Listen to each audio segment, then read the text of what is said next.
Hello everyone! In this video, we will talk about effective decision making technique. So hindi lang basta-basta decision making pero dapat effective lalo tigit. This is in a onboard scenario. So sa barko, most especially if you are the officer of the watch or OOW, nasa gitna ka ng isang navigational scenario, nasa gitna ka na maraming barko na tumatawid, umu-overtake o sumasalubong sa'yo, dagdagan mo pa ng ibang pressure katulad ng maraming fishing boats. So, ang kailangan mo dyan, effective decision-making technique. Kasi, tandaan mo, yung ibang barko dyan, iiwas yan sa'yo. Pero, yung fishing boats or yung ibang barko na maliliit na hindi sumusunod sa local rules or hindi sumusunod mismo sa collision avoidance or sa collision regulations, hindi yan susunod sa iyo o hindi yan magbibigay ng way, mag-give way sa iyo. Ikaw talaga ang mag-give way.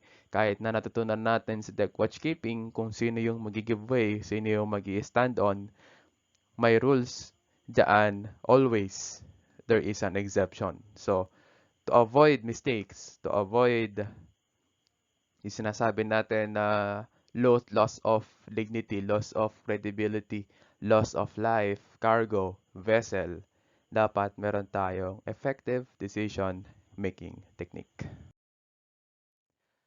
There are different scenarios on board ship that will require quick decision making, and the most critical is in the navigation and collision avoidance. Kahit na marami tayong rules, laws, and convention, pero lahat ng rules may exception. Okay? That we should keep in mind, and it will require experience and authority to decide. So, first, experience. Kasi yung experience mo, makukuha mo yan first hand when you are a cadet. Una muna, kadete. Okay? Kasi nung kadete ka, doon ka kasama ka ni third mate, kasama ka ni second mate, ni chief mate na gumagwardya. So, doon kadete ka, nakikita mo kung paano sila nag-a-avoid sa traffic. Kung paano sila kumukuha ng let's say hint o kaya naman paano nila pinag-aaralan yung galaw ng ibang barko, yung galaw ng ibang fishing boat, yung ibang fishing vessel, yung ibang maliliit na bangka doon sa paligid. So first hand, natutunan mo yan. And your second hand experience is nandoon sa pagtatanong sa opisyal. Kasi you will ask ano yung mga kailangan gawin, ano yung mga inaabangan nila. Okay, so dun yung pumapasok yung experience. And then the authority is kailangan pag ikaw na yung magde-decide, nandoon ka sa authority level na ikaw yung gumagwardya, ikaw yung opisyal. And yung authority mo, wala makabali dyan kundi si kapitan. Ngayon, kung ikaw ang kapitan, wala nang ibang makabali sa'yo kasi kapitan ka na. And hindi yan basta-basta decision making. It is an effective decision making. At dapat ang decision making mo is nakakasolve ng problema, hindi yung nakakapunta ka pa sa mas malala pang sitwasyon. One thing to develop is situational awareness, and it is defined as knowing what is going on around us, or more technically, the perception of the elements in the environment within a volume of time and space, the comprehension of their meaning, or the projection of their status in the near future. That is situational awareness. So, para magkaroon tayo ng good decision making, kailangan meron tayong situational awareness. Ano bang nangyayari sa paligid? Nasaan ka? Okay? Nasaan yung mababaw, nasaan yung malalim, nasaan yung babanggaan mo, nasaan yung babangga sa'yo, nasaan yung hindi sumusunod sa rules, nasaan yung sumusunod sa rules. Situational awareness. There are three levels of situational awareness. First level is the perception, what is happening. So you should know what is happening around you, lalo tigit sa nabigasyon. Ano yung density of traffic? Kumbaga, gaano ba katindi yung traffic? Nasaan ka ba? Nasa Singapore Strait ka ba? Nasa Nipa Transit ka ba? Nasa Bohai Strait ka ba? Dover Strait ka ba? English Channel? Okay, so yan yung mga matataong traffic. Ano ba ang naka-surround sa yung mga barko? May tankers, bulkers, containers. Lalo't higit, meron bang mga fishing boat sa area mo? Kasi lahat mo babantayan dan yung mga fishing boat. Kasi yung ibang barko, iiwas at iiwas yan sa'yo. Pero yung mga fishing boat, hindi iiwas sa'yo yan. Kahit na sabihin na, stand down ako, dapat iiwas yan. Okay, hindi. Hindi siya applicable sa mga fishing boat kasi hindi nila alam ang rules. Basta, nandyan lang sila, nag-sail lang sila. And ano yung weather? Pwede mo bang magamit sa disadvantage mo yung weather? Kung ang weather ay nagbo-blow sa ganitong direction, saan siya mamaya? Anong mangyayari mamaya? Okay? So, what is happening around you? Ano yung visibility natin? What affects the visibility? Okay? So, ano yung ating current weather situation? Umuulan ba? Umaaraw? Bumabagyo? Okay? So, how can you perceive the situation? The next level is comprehension. So, naalam mo na kung anong nangyayari now. Anong ibig sabihin niya? For example, maraming fishing boat sa area. Okay? So, bakit maraming fishing boat doon? Tingin ka sa chart. Baka meron diyaang designated fishing heaven o kaya meron diyaang designated na fishing area or meron diyaang fishing stocks. Okay? So, yan pala yung designated fishing area. So, kaya pala papunta doon yung mga fishing boat.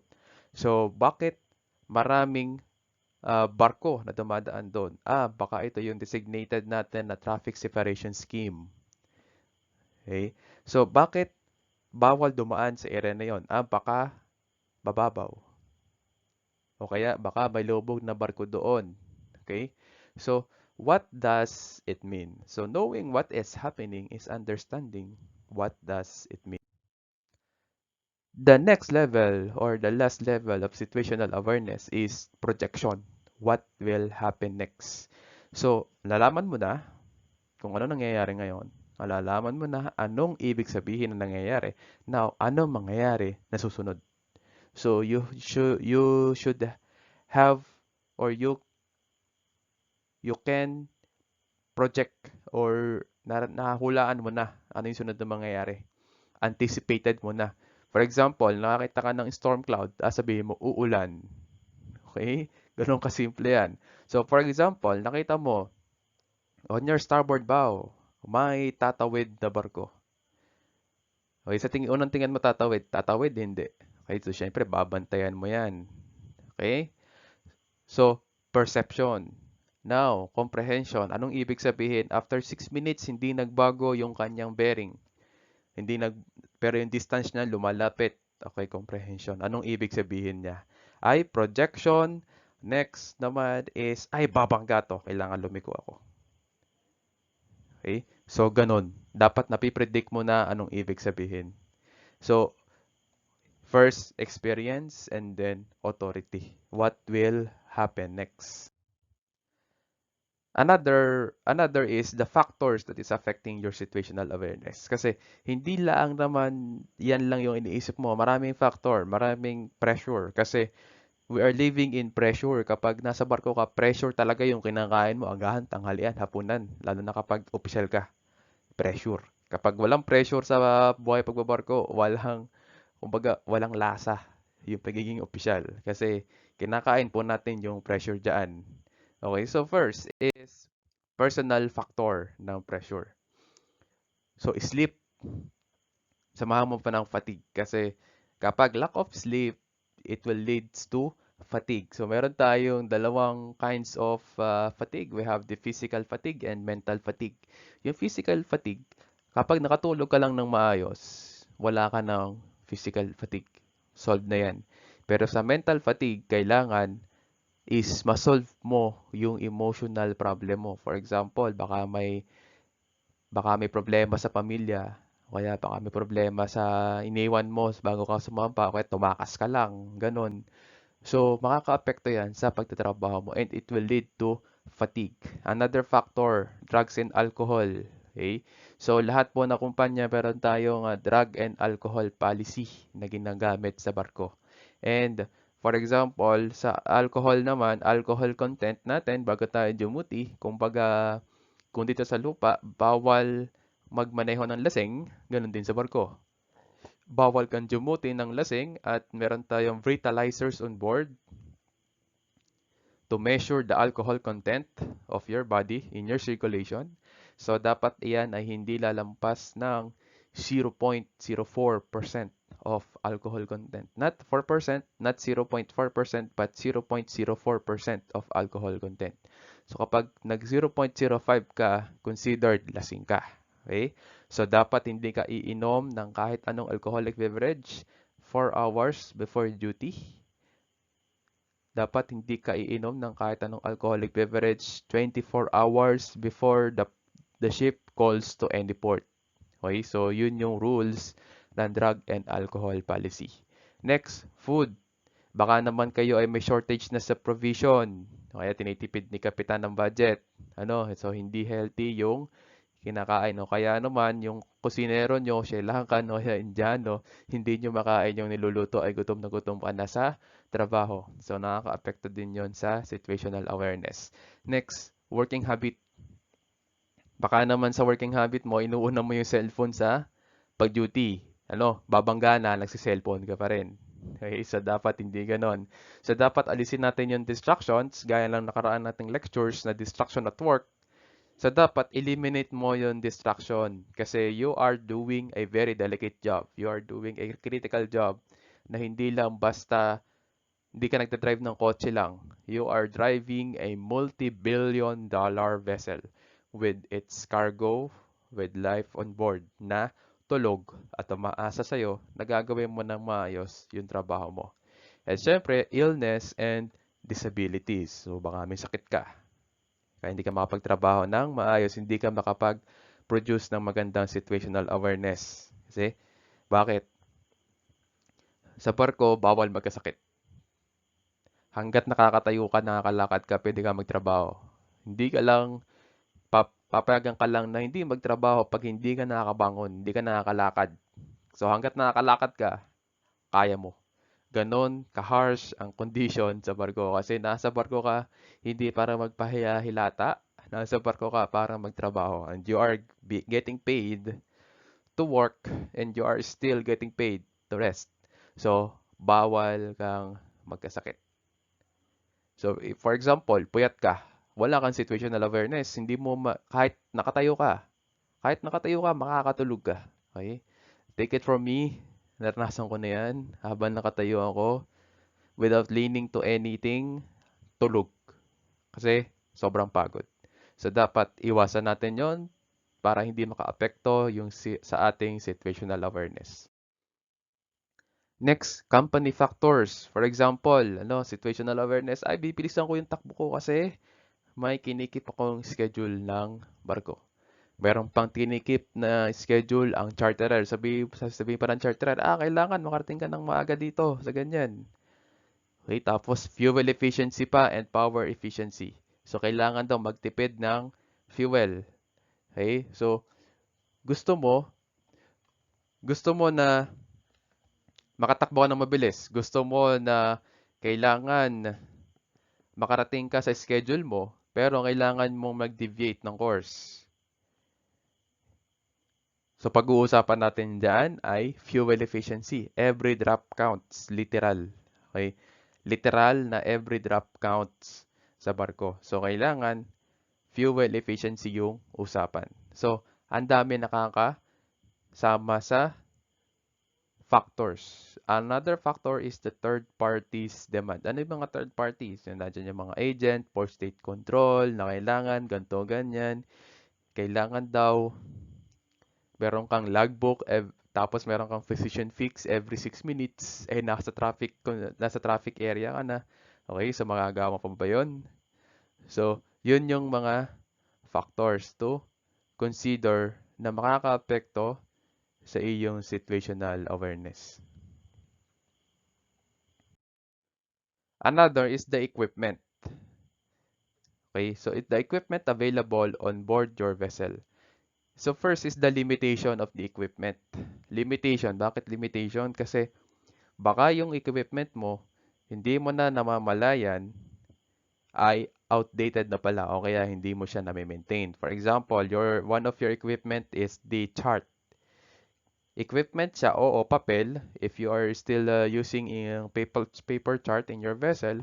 Tapos hindi pala siya na-update last week.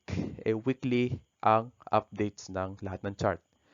So, sagabal na yon sa iyong situational awareness. Kaya pala nagtataka, bakit ang daming fishing boat doon, wala namang fishing haven sa area. So, minsan nagme-maintenance ka pero hindi mo na-record. So, kaya akala mo hindi na-maintain yung equipment, so hindi ka nagre-rely much on the equipment. Ganon din yung service record. Ito pa yung talaga pag-contribute on affecting the situational awareness is the mastery of the operation of the equipment. Imagine, bagong sampa ka pa lang. Tapos, ikaw na agad yung Jumuti, Singapore Strait. Yung biyahe mo, Tanjung Pelepa sa Singapore. Baka kasampa mo pa lang, tapos, yung equipment, may isang equipment dyan na critical, pero hindi mo kabisado yung operation. The rest, kabisado mo na siya kasi yung kabilang barko, ganun din yung equipment niya. So, mastery of the operation. Siyempre, pag ang isang equipment, hindi mo alam kung paano i-operate, hindi mo alam yung pasikot-sikot ng operation, kapag nagkadalasan na, hindi mo napapansinin yan kasi hindi mo siya alam kung paano i-operate. So, that is your disadvantage. To have your effective decision-making technique is kailangan i-fine-tuning natin yung attitude and management skill by absorbing the three truths o yung tatlong katotohanan sa dagat. First truth, the sea is dangerous kasi we are working on the most dangerous workplace on earth. Okay? Dagat. So, knowing this, kailangan bago tayo sumampa, we have to study. Kaya 3 years ka na mag-aaral sa school, tapos ang 4th year mo is on-board training, pero training yon under the watchful eye of your trainer, chief mate, officers, and bosun. And then, bago ka sumampa, may mga trainings tayo, safety training, SCCW training, mga special training pa kung ikaw ay may tanker or bulk. So, kailangan mayroon kang acceptance at mayroon kang attitude and right mindset to have a secure thought and good judgment and management skill para ma-accept mo lang na ang dagat ay delikado. At nagtatrabaho ka sa ibabaw ng barko na lumulutang sa dagat, constantly moving 24/7. Second truth, you can change the laws of nature. Hindi mo mababago ang law of nature. But you can use it to your advantage. If there is a squally weather or babugso-bugsong hangin na panahon, you can use the wind to add to your speed. So makatipid ka sa fuel pero bibilis yung takbo ng barko mo. That is an advantage. For example naman, ito ginagawa ko to personally when I was navigating on a VC channel. Kapag sinabi nating channel, ito yung parang daanan or corridor sa barko. If there is another vessel ahead of you that has the same course, same speed, and same destination, follow her tracks. Most especially if she is going in between fishing boats so that she will clear the path of you. So, kumbaga, papaunahin mo siya. Siyempre, yung dadaanan niya, clear na yon. So, sasabay ka na lang. Susundan mo na lang kung saan siya dumaan. So, more or less, yung dinaanan niya, safe na yon. Kasi syempre, hindi siya lumubog, hindi siya nabangga, hindi siya nabahura. Sa dinaanan niya, so kung ang dinaanan niya, safe din yung dadaanan mo. But, still, you cannot change the laws of nature, but you can use it to your advantage. And the last truth is we make mistake. Siyempre, nagkakamali tayo. As the saying goes, to err is to human, to forgive is divine. So as a human, we do mistakes, but as we go to sea, kailangan yung pagiging mali-mali na iwan na sa bahay. Kasi at sea, if lalo't higit official ka, there is no room for mistakes. Okay? Dapat wala kang mali. Kasi one mistake will mean loss of life, vessel, cargo, and loss of your reputation. At syempre, loss of your license. So, hindi ka na makakapagbarko anymore kapag nakapagpalubog ka ng barko. Okay? Those are high up in ranks, tulad ni Kapitan, Chief Mate. Ano, they don't want any mistake. That's why they have the heaviest pressure. Siyempre, imagine, matanda na sila, tapos babawian pa sila ng lisensya. Wala na. Wala na future para sa kanila. And those are in the middle or low in positions are prone to experimentation because they are not pressured with doing mistakes. So, tayo nandun pa tayo sa experimentation stage. For example, ikaw ay ratings, gusto mo maging opisyal, o kaya naman ikaw ay third mate, second mate, gusto mo pang tumaas yung rango. So, nag-experiment ka on how to do things much better than them. But, again, we make mistake. So, meron tayong tinatawag na short-term strategy or STS.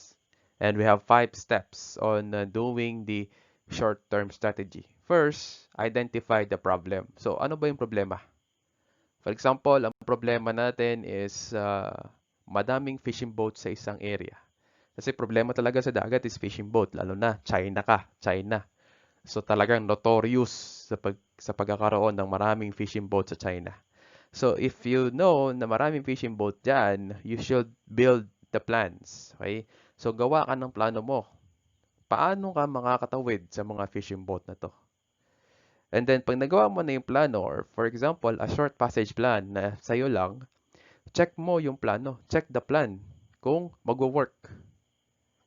Okay? So pag dito ako dumaan, ano mangyayari? Pag dito ako dumaan, ano mangyayari? Pag ito ginamit ko, ano mangyayari? So ganon.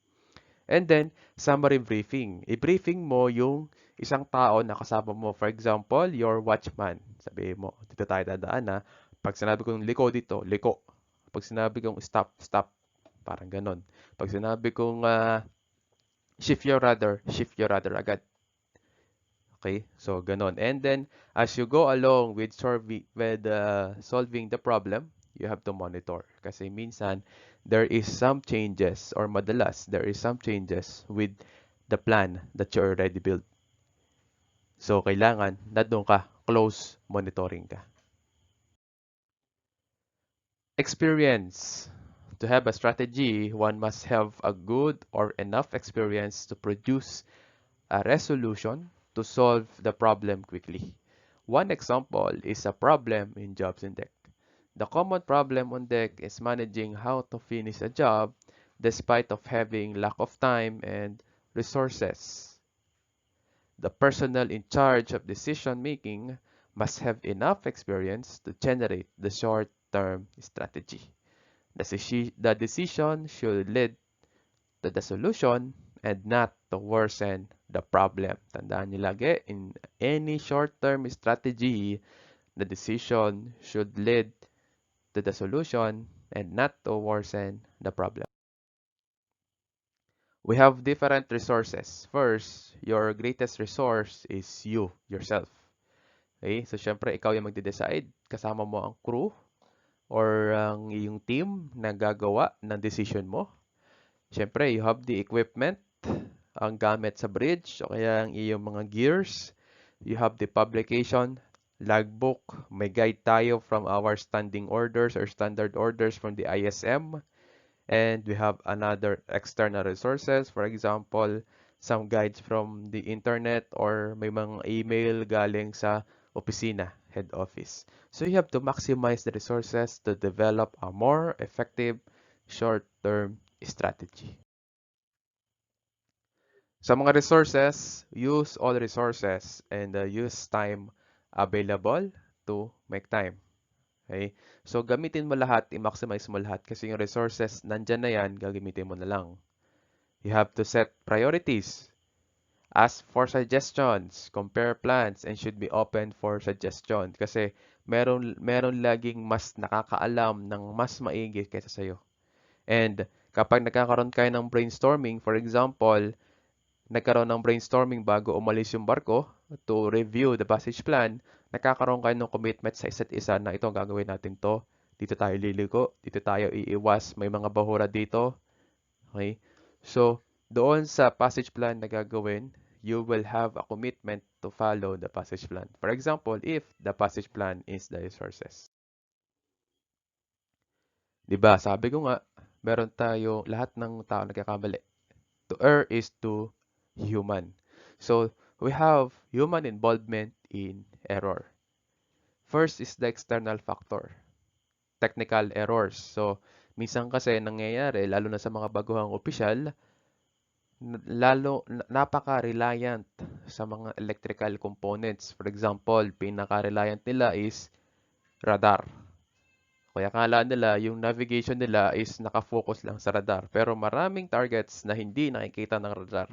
So, kailangan pa rin doon is meron kang visual to confirm lahat ng target sa radar.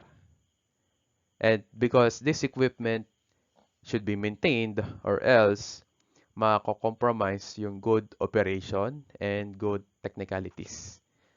And to make sure na may-maintain siya in order, na may-maintain siya in good condition, meron tayong tinatawag na planned maintenance system. Ito yung naka-schedule na maintenance system on board. Computerized siya, uulit siya, for example, per week, per month, per quarter. So, uulit ang planned maintenance system. Yan ang makakatulong sa'yo to avoid the technical errors. Another error is the information. Okay? Minsan kasi yung kailangan nating information, hindi natin nase-select sa technicality. Kasi ang information sa barko is naka-filter. For example, you are navigating in the Southeast Asia. Tapos, yung navigation mo pala, hindi siya naka-filter na makatanggap ang yung mga information receiver, for example, in Marsat and Dovtex, hindi ka siya maka-receive ng mga information kasi yung naka-filter sa'yo or nakaset sa'yo na parameters ay para sa West Africa kasi doon ka nanggaling. So, paano makaka-receive ng information yan? Kung hindi mo ita-turn on ang sabihin nating filter or yung parameters doon sa Southeast Asia region. So, kung hindi ka talaga marunong gumamit o hindi mo gamay ang paggamit ng isang technicality or ng isang gamit, diyan ka mayayari. Diyan ka magkakaroon ng external error. At ang error sa barko, kadalasan hindi iyan sa technicality, but the human error itself. Another human involvement in error is due to weather. Okay, so minsan kasi ang weather na may misunderstood. So, it may be a disadvantage to the navigator. For example, hindi ka sanay bumagbasan ng weather. So, hindi ka sanay or hindi ka well-versed in reading the weather plans, weather system on board. Okay? So, hindi siya makakatulong sa'yo. Kasi that will involve in any external factor that will involve in your judgment as a navigator. So, hindi mo ma-anticipate na ay sumasama na pala ang panahon, hindi mo pa alam. Another factor is internal factors. For example, boredom. Kasi nga, dahil paulit-ulit ang activity sa barko, araw-araw, ganon, naboboard ka na. Parang sa tingin mo, alam ko na yung susunod. Hindi mo namamalayan, meron ka nang nami-miss na item on your checklist. Kaya dapat talaga, every time, mag-checklist ka. So, checklist, at that is a powerful tool sa safety ng barko. Kasi ang barko po, punong-puno po yan ng checklist. Kasi ang iniiwasan natin dyan is boredom and the edge of routine. Another is fatigue, lack of knowledge, and lack of training. Next is the error chain or chain of error. Yung tinatawag nating near-miss situation. Kasi meron tayong response to error. So, type 1 response is to prevent. So, for example, nag-open si Maestro Amo or si Bosun ng manhole. So to prevent the accident, naglalagay yan ng guard bars. Okay? So yung guard bar sa ibabaw ng manhole, that is to prevent the error. For example naman, hindi nalagyan ng guard bars ang manhole. So to minimize the probability of danger or the accident, kailangan halos dapat ikaw makakita ka, wala kang makitang guard bars, dapat ilagay mo half yung takip ng manhole para at least yung tao hindi siya makapapatid dyan or maglagay ka man lang ng konting haran dyan. For example, ay drum or ay bucket na tatakip doon sa butas ng manhole. Kasi nga, hindi ka pa nakapaglagay ng guard bars. Another type of response to error, kasi nga may error ka nakita, yung near miss situation natin, is trained to recognize or to avoid and minimize the consequence. Kumbaga, nakita mo na nakasara, na nakabukas yung manhole. So, anong gagawin mo? Isipin mo agad, ay baka may maaksidente dyan. So, gagawa ako ng way para para ma-avoid yung accident. So, you should create an initiative for safety para ma-avoid mo yung accident. So that is response to error. Diyan pumapasok yung judgment and decision making. So first, in the judgment process is to gather information. So make use of reports that are being received through SATC telex, navtex, and weather system. After you gather the information, next is process. Process the information, evaluate the information received, and process the information. In processing, weigh the options and know what is better, the move of action. Kumbaga, titimbangin mo siya, alin yung mas magaling. And then, pag nakuha mo na yung information, na-process mo na alin yung mas magandang option, you can now go to a decision. Go with a decision. Decide what to do and monitor the situation on what goes on. In judgment, we have hidden pressure. So ano ba yung mga hidden pressure? Naramdaman to ng mga management level officers. So parang tahit-tahimik lang sila dyan pero nape-pressure na sila na gumawa ng action. Nape-pressure na sila na as in mag-ano talaga na pabilisin yung barko kasi ito na yung darating o kaya litong-lito na yan kasi kailangan maganda yung barko, kailangan malinis yung barko pero wala nang oras kasi may port state control na darating o kaya bibisitahin ng ship owner yung barko, ano.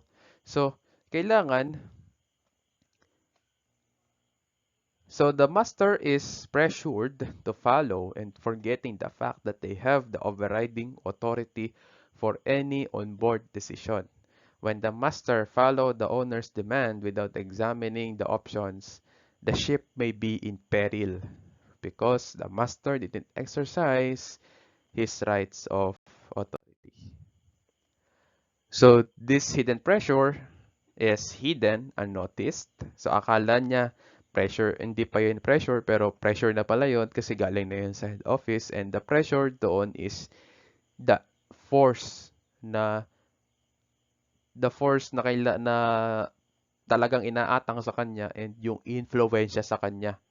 And to combat against this hidden pressure from higher ups, the person in charge should practice their right of decision making and overriding the order if in belief that it will be the best course of action.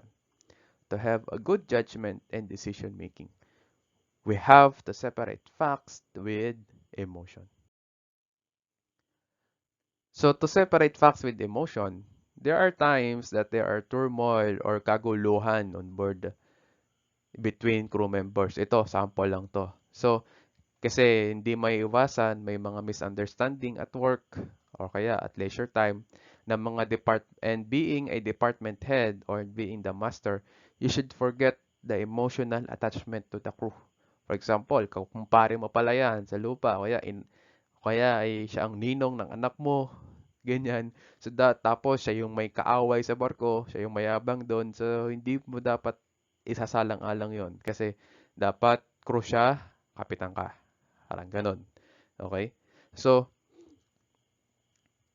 kailangan i-separate yung emotional attachment sa crew but rather act as the judge that weighs whoever is right at the argument or produce the solution that both parties will benefit. So that is our lecture for this topic, effective decision making techniques. The most important here is for you to have a sound judgment in any situation, but short term, mabilisan, dapat productive, at dapat hindi nagle-lead sa anumang karagdagang bad situation. Thank you for listening. This is your instructor for this course, Sir Melvin. Thank you.